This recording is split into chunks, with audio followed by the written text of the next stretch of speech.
আজকে আমরা দেখব নন ডিপার্টমেন্ট ট্রিপলি বুয়েট প্যাটার্ন সিলেবাসটা।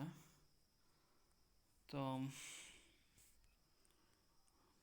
নন ডিপার্টমেন্ট সিলেবাস, তো এই সিলেবাসটি শুধু মাত্র বুয়েটে অনুষ্ঠিত PGCB, BPDB, NESCO, এপিএসসিএল, DESCO, এনপিসিবিএল, DPDC, BADC, BTCL और আদার সেক্টর এর উপসহকারী প্রকৌশলী পদে চাকুরি নিয়োগ পরীক্ষার জন্য। তো ডিপার্টমেন্ট হচ্ছে ইলেকট্রিক্যাল, ইলেকট্রনিক্স, পাওয়ার, মেকানিক্যাল, সিভিল, আদার্স। প্রথমে আমরা বাংলা ভাষা ও সাহিত্য পাঠটা দেখব। তো বাংলা ভাষা ও ব্যাকরণ 3 অথবা 4 মার্কস থাকে আর কি। তো বুয়েট যেহেতু বাংলা সাহিত্যের তুলনায় বাংলা ভাষা ও ব্যাকরণ অংশ থেকে বেশি প্রশ্ন করে থাকে, তাই আমরা অবশ্যই বাংলা ভাষা ও ব্যাকরণ অংশ গুরুত্ব সহকারে পড়ব। ঠিক আছে, তো এখন আমরা সিলেবাসটা দেখার চেষ্টা করি। তো এখানে আছে ধ্বনি ও বর্ণ, নত্যবিধান, সত্যবিধান, বানান শুদ্ধিকরণ, বাক্য শুদ্ধিকরণ, সন্ধি, লিঙ্গ, বচন, সমাস, উপসর্গ, শব্দ, সমার্থক শব্দ, বিপরীত শব্দ, কারক ও বিভক্তি, বাক্য সংকোচন, বাগধারা, বিরাম বা যতি চিহ্ন। তো এইখানে আমরা এই টপিকসগুলাই দেওয়ার চেষ্টা করছি যেখান থেকে বুয়েট বেশি করে প্রশ্ন করে থাকে।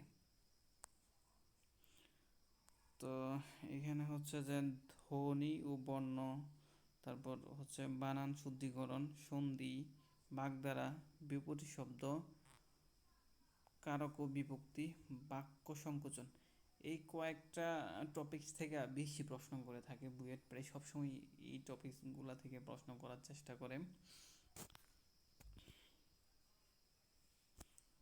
এই টপিকস থেকেই সবসময় প্রশ্ন করে।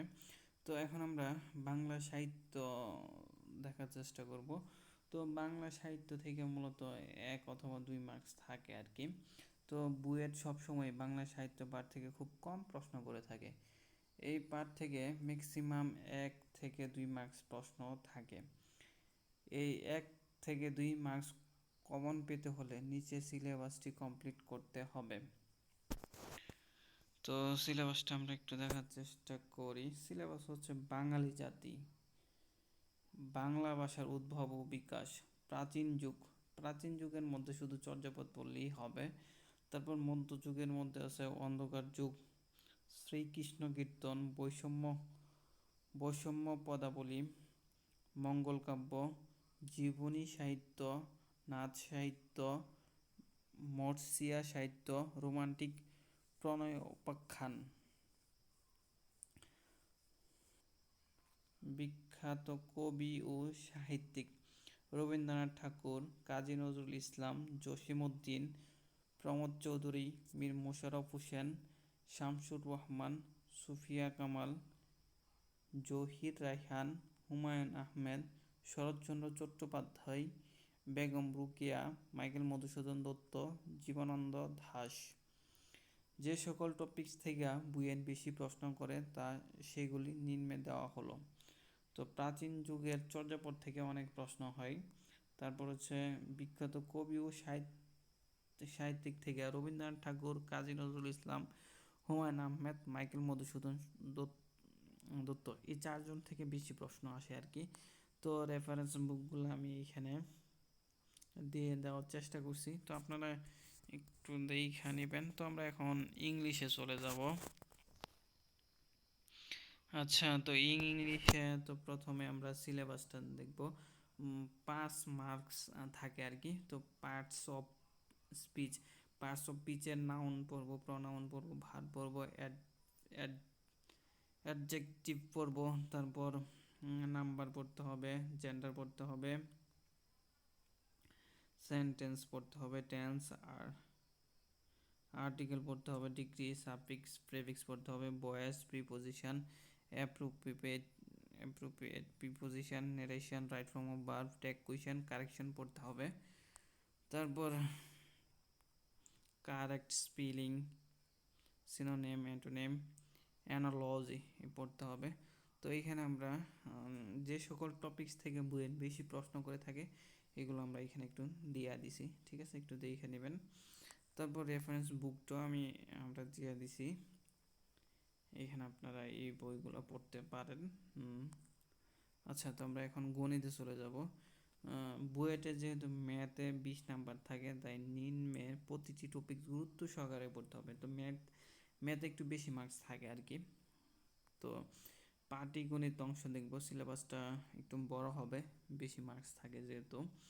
তো পাটিগণিতে বাস্তব সংখ্যার এই টপিকগুলো পড়তে হবে। তারপর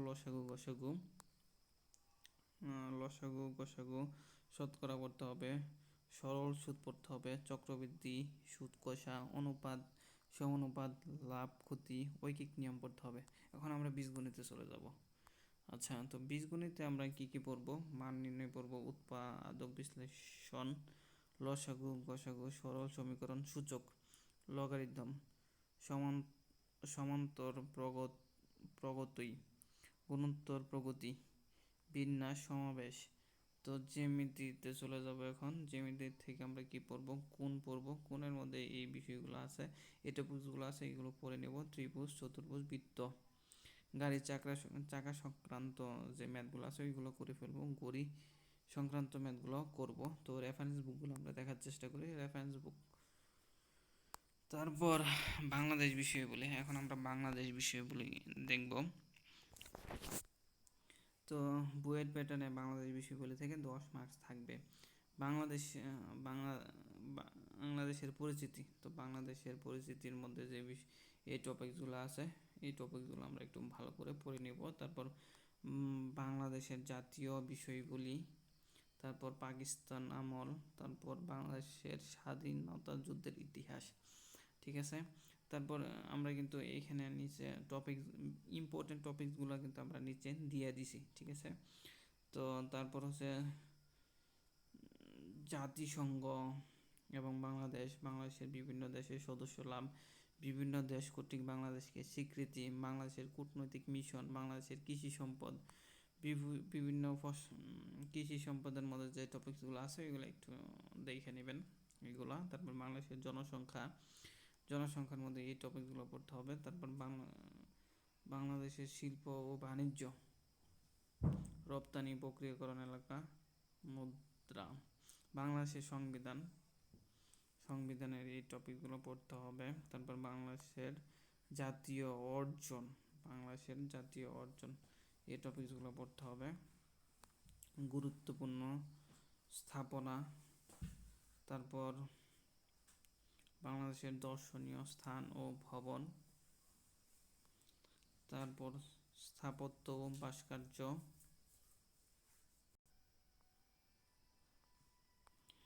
তারপর বিখ্যাত চিত্রশিল্পী, বাংলাদেশের প্রধান সেতুসমূহ, বাংলাদেশের বন্দর, চলচ্চিত্র, তারপর গান,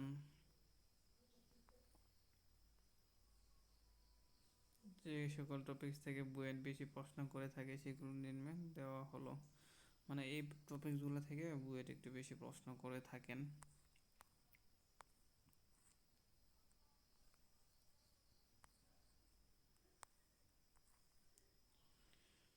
তো এখন আমরা আন্তর্জাতিক বিষয়বলি একটু দেখার চেষ্টা করব। বুয়েট প্যাটার্নে আন্তর্জাতিক বিষয়বলি থেকে 10 মার্কস থাকবে। তো বিশ্বের সাম্প্রতিক ও চলমান ঘটনাসমূহ একটু দেখে পড়তে হবে এই টপিকসগুলা। তারপর বৈশ্বিক ইতিহাস, সভ্যতা, তারপর আঞ্চলিক ও আন্তর্জাতিক ব্যবস্থা ও ভূ রাজনীতি। তারপর যে সকল টপিকস বুয়েটে বেশি আসে ওইগুলো আমরা এখানে দিয়ে দিছি। তো এইগুলা খুবই ভালোভাবে পড়তে হবে। তো রেফারেন্স বুকগুলো আমরা দিয়ে দিছি, আপনারা চাইলে ফলো করতে পারেন। তো ধন্যবাদ আমাদের এই ভিডিও দেখার জন্য। তো যারা আমাদের এই চ্যানেলে নতুন তারা অবশ্যই আমাদের চ্যানেল সাবস্ক্রাইব এর মাধ্যমে আমাদের সাথে জয়েন করুন।